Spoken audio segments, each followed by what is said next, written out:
this is something that I've realized pretty much in the past 2 years. It took me like 10 years to get to this point. And We got that mother.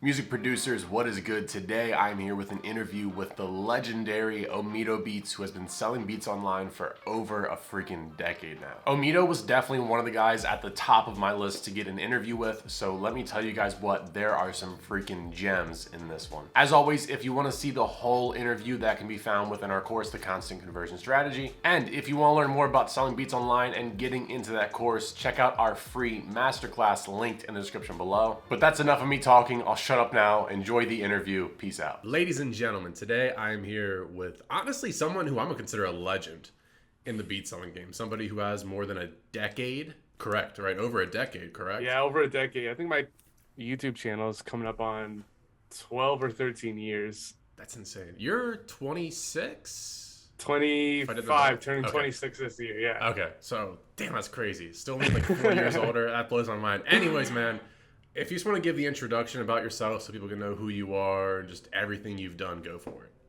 Yeah, so my name is Tim, or as more people know me, Omido or Omido Beats.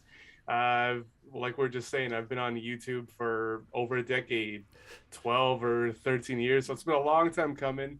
Been doing type beats for just as long. Been doing this full time for a handful of years now. And for those who actually listen to my music will know that I don't really stick to one genre either. I do hip hop, pop, rock, all of the above. Super diverse with my sound and what I like to listen to. But yeah, that's pretty much me in a nutshell. Awesome, dude. Well, I'm going to hop into the questions right away, especially since you brought it up. So Yeah. I guess, geez, where do I go? So you've been on YouTube for almost 12 years now. How has that landscape changed since you started versus, I mean, God, that's so Yeah, long ago. Man, it's totally a different like playing field now. Like yeah, I think about like I started at a super young age, so I didn't know like anything about like SEO, like good thumbnails, good titles. Like I remember just uploading beats like synth beat I made in FL Studio. Like that was like the title. The title was literally like a sentence long, and it was just a description of the beat I made. But like I remember, dude, there was like no competition. So like I remember I could upload like the beat with the worst like graphics, no tags, like I said, a sentence in the description, and it would like rank, I guess, high on YouTube. Like that's where I would get a lot of subscribers and views, just because I think like the whole like type beats game, it either wasn't on YouTube yet because I didn't hear about it when I started uploading beats, or like it was on it but super small where I didn't hear about it. So it's definitely just a different playing field now. Like I know there's a lot more competition. I understand how the YouTube algorithm kind of works and the proper stuff that you should do, but it's just it's so different now from when I started. What would you say going back, so like when you first started, there was nothing related to SEO, and even, I mean, dude, you're kind of breaking a barrier of, like you said, you do multiple genres on the channel. Like you upload Yeah. this, correct? Like just so everybody knows. I like, do, yeah, and I think there's pros and cons. Like I have a love-hate relationship with YouTube, and I think YouTube has the same love-hate relationship with me too. I mean, for a channel that's over a decade old, hundreds of beats, hundreds of videos, all different topics and genres and stuff, it gets a little bit messy. I think in some ways it hurts my channel, but in other ways I think it does pretty well. I mean, I'm still doing this, full time, still Yeah. making, good money. So it's still my job, right? So Yeah. it's still good. So why leave that, especially if it's working? So I guess Yeah. the advice you would give to somebody starting out, would you say just stick to one niche, or would you say you try it all out, see what works, or kind of what would your thoughts be for somebody just starting out? So I think this is something that I've realized pretty much in the past 2 years. It took me like 10 years to get to this point. And I feel like, for the longest time I was producing whatever I wanted to, right? Like me as a listener, I'm so diverse. Like I listen to like every type of music out there. So I would make like whatever I was feeling, whatever I love. And I think that's the way to go. Like obviously put your heart into whatever you do. And I don't think there's anything like wrong with, you know, kind of the phrase that I like to think about is like, you throw a bunch of stuff at the wall and you see what sticks, right? Mm-hmm. And so like, like I said, like I spent like 10 years throwing a bunch of stuff at the wall, not really paying attention to what stuck, just having fun, throwing everything. And in the past, like, 1 to 2 years, I actually started to kind of pay attention to like, hey, this beat that I posted, it did a little bit better than my other ones. So I kind of have been starting to like look into that. And if I have a beat that did well, I've been trying to duplicate, the success, like recreate that with another beat. Maybe it's the same drums, maybe it's the same artist type, the same artwork, the same style, like pianos. And I think that that is like how I'm kind of now figuring out my niche, like figuring out the lane I can go into because it's had success. But like I said, it took me a long time to get to that point, and I don't think there's anything wrong with like I said, throwing a bunch of stuff at the wall and pay close attention to what is working, and then just double down on that. Mm-hmm. Well said, man. Well said. I think it's so tough in the beginning because you're essentially not getting that many views. And so Yeah. where I'm going to pivot with this is you're also crushing on Instagram, also crushing on TikTok nowadays. Is how important like would is that in kind of starting up? Like I know a lot of people they know YouTube is like the default of type beats. And Yeah. I think content creation comes as like a second or third or 10th thought in their mind. Was the results you've seen, like how important is that nowadays? It's so important, man. Like, dude, I spend maybe like the same, if not more time creating content around my beats and posting it on, like you said, Instagram and TikTok. I've been having, a ton of success, through these platforms. Mm. And I think it's just like as a producer, like today, like I feel like you can't just make beats. Like you got to do something else to, because there's like millions of producers making the same types of beats, so much competition. Like, what's gonna make you stand out from someone else? And I think that creating content, I know that's a really vague and general term, but make content around your beats. Like, think of creative ways to show your beats, and then use that as a tool to get in front of people. So that's why like Instagram and TikTok have been like really good. I've seen more success through those platforms Mm-hmm. like in the past year than I have through like Instagram or than I have through YouTube in like 10 years of being online. It's been crazy. All right, so to follow up that question, I was going to ask you this too. Is I think just with how we do stuff for Heat, TikTok and Instagram to me isn't fully like as I would say directly as the return. That's not even a sentence. Like the ROI from content. I feel like with Instagram and TikTok, it's way more like top of funnel stuff versus like YouTube Yeah. content.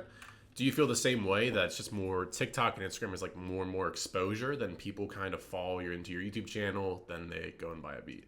I mean, I feel like Instagram is better, like, sales funnel wise than TikTok. Mhm. I'm still trying to figure out TikTok, but I feel like Instagram, like, people are kind of used to, clicking on links in bios, messaging, like go, jumping around on the app. Like TikTok feels like people just like scroll and scroll and scroll. Like that's the purpose of TikTok. But Instagram, I feel like there's more flexibility there where you can, like post stuff in your story, add swipe up links, like, message people, add links to your bio. So I don't know. I think that YouTube is still like the king Mhm. of like, producer platforms. Like I think YouTube is always going to be like, the goat of places to post your beats on.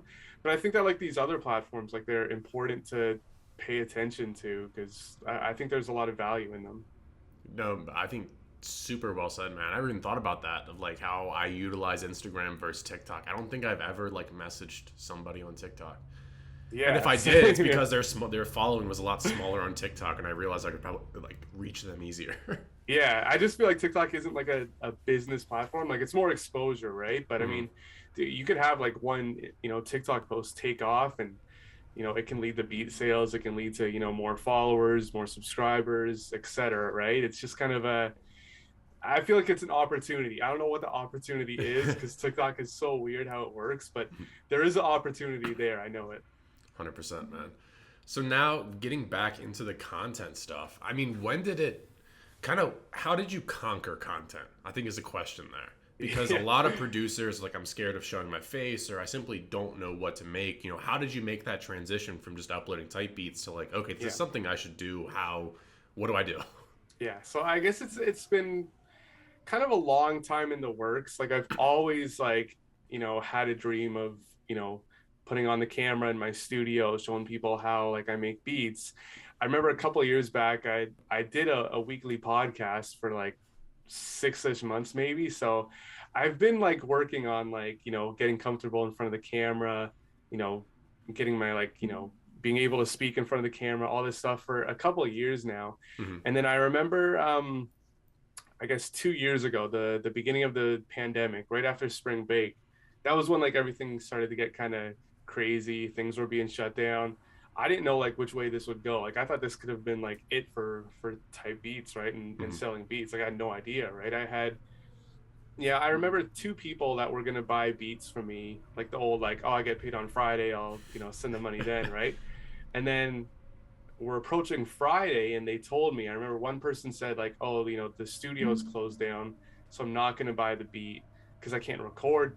Like I don't have a place to record to it. Another person said like, oh, I just was laid off my job, so I can't buy this. So I remember at that point I was thinking like, okay, I don't feel good trying to get people to buy my beats right now. Like there's a lot going on. I get that people are out of jobs. I don't want to I don't want to constantly be like, hey, buy this, buy this, buy this. I figured that everyone is going to be home for the next couple months, however long everyone's lockdown was. Hmm. I figured a lot of people are probably just at home, scrolling through Instagram, YouTube, whatever. So I kind of use that as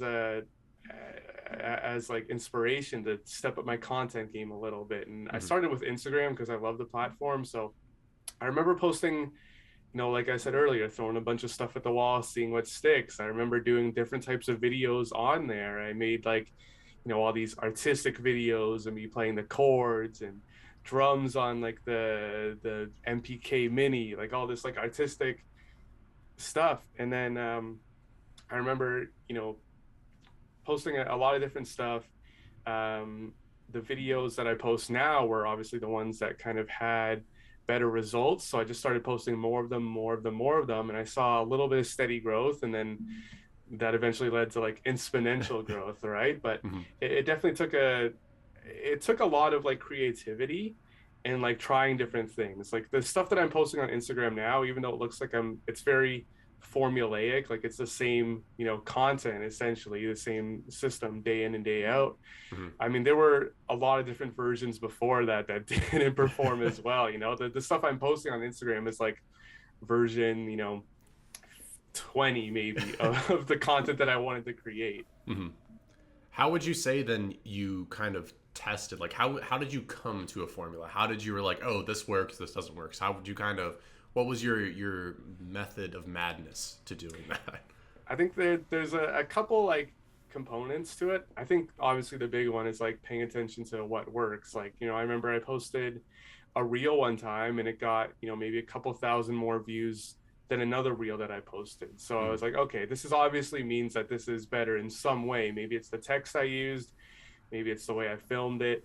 So I started comparing it like that. And I think another, point to go along with that is figuring out a system that is easy for you to duplicate, right? Like I was making, like I said, these artistic beat videos. I was spending a lot of time, setting up the lighting, setting up the camera and stuff. Yep. It didn't really have like a good like workflow for me. Like it didn't click. So I've been trying to figure out ways to like, simplify the process, make something that's effective and efficient, like something that now doesn't really require too much work, too much thought process. And that's how I can get out content quickly and how I can create content, literally every day for Instagram and TikTok and like YouTube if I want. It's just how I want to make a simple workflow. Yeah. No, 100%. I think have you ever read like Atomic Habits before by James Clear?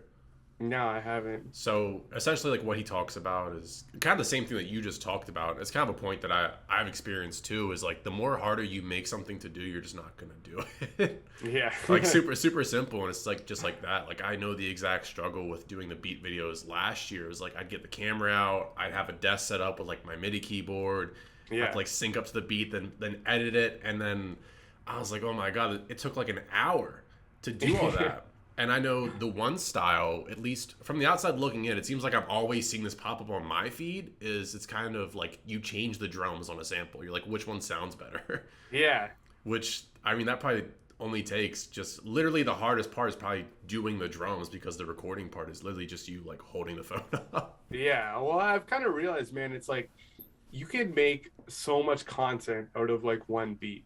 Like that's something I think that like a lot of people don't realize, and me too. For like a while, it's like I make a beat, post it on BeatStars, post it on YouTube, it's done. Like never going back to Yeah. it, right? I've recently kind of been like recycling, reusing, repurposing, reposting all this old content. Like I have beats that I made like 2 years ago that are still like my favorite types of beats. I know those beats like sold very well. Mhm. So I go back into the project file and I make new content about that. The stuff you're talking about on Instagram where I was or sorry, on TikTok where I was asking people which drums they liked better. That was a beat I made like 2 or 3 years ago. So literally the beat was already done. So I just pulled up the project file, added like a new drum loop into it, Mhm. and I just compared it and I asked people what they thought. Like, and everyone loved it. No, like no one complained, and I think that's just like you know I don't think there's any like harm with reposting content or repurposing like old content, right? Like, and I Mhm. think that's as producers why it's so good for us. Like our beats, they can be sold anytime. They don't have an expiry date, right? You can just Yeah. keep posting them and keep figuring out different ways to post them too. I think what's crazy too is like I nobody knows that beat is 2 years old. Yeah, exactly. I think a lot of people kind of get in their head. They're like, "Oh, it's an old beat. People are gonna know." It's like if you don't tell us, nobody's gonna know. Like I didn't Yeah. think like, "Wow, this is 2 years old." No, I was like, "He probably made this 10 minutes ago." And even then, man, it's like, you can post it again. Like I've had reels on Instagram where I've posted, the same beat, the same reel a couple times.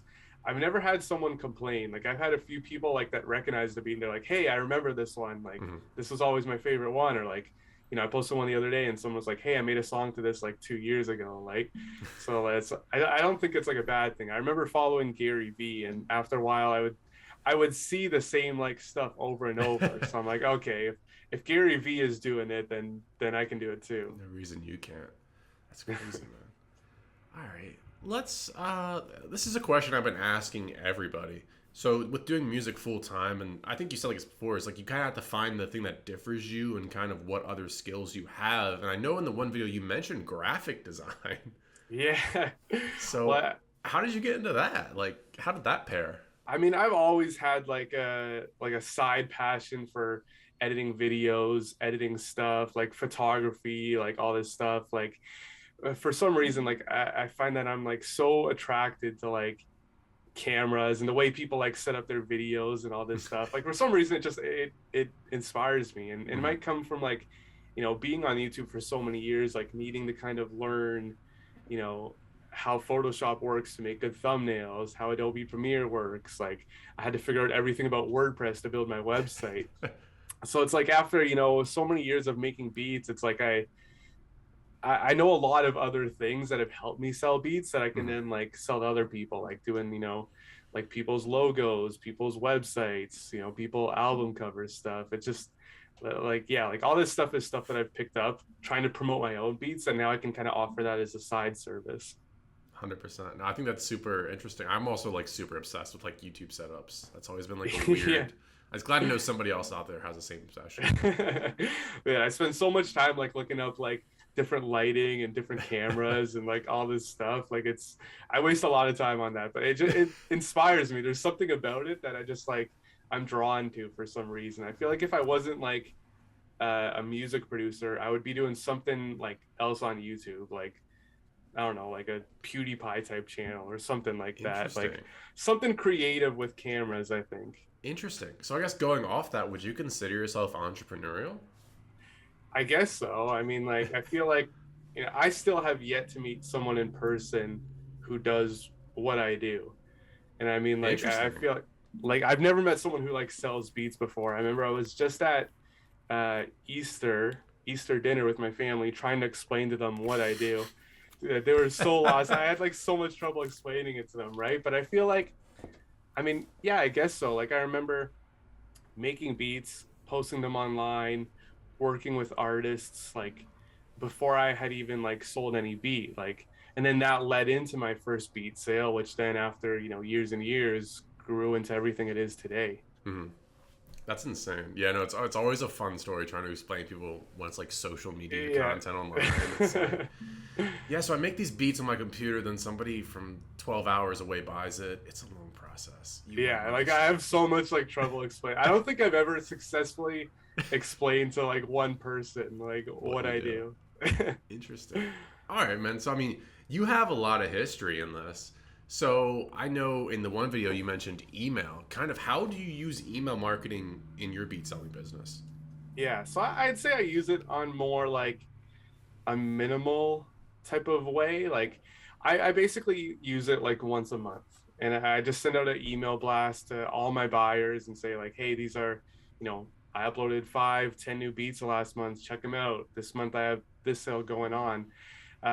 It kind of goes back to, you know, what I was talking about when I started, you know, posting more content was I'm never like too comfortable being like so pushy to people. I mean, after having my email in my YouTube description for 10 years, the amount of spam email I get is just absolutely insane from producers and like anyone else like using like a Gmail finder, like Chrome extension.